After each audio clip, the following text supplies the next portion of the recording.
దేశవ్యాప్తంగా కులగణన చేయాలి. తెలంగాణ సర్వే పూర్తి చేశాం. జనాభాలో 90% మంది బీసీ, దళిత, ఆదివాసీ, మైనార్టీలే. లోకసభలో రాహుల్. దేశవ్యాప్తంగా చేయాలి, దేశవ్యాప్తంగా కులగణన చేయాలి.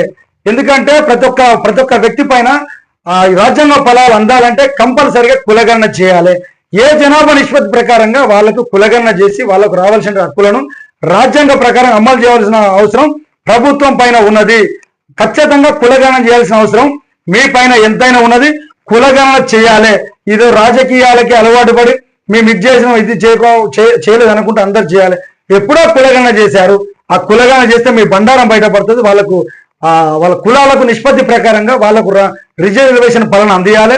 చట్టసభలో అవకాశం కల్పించాలనే ఉద్దేశంతో కులగణన చేస్తలేరు. కాబట్టి ఇది ఒక రాష్ట్రంలో కాదు, దేశవ్యాప్తంగా కులగణన చేయాలని చెప్పేసి టీఆర్ నిజం నుంచి డిమాండ్ చేస్తున్నాం.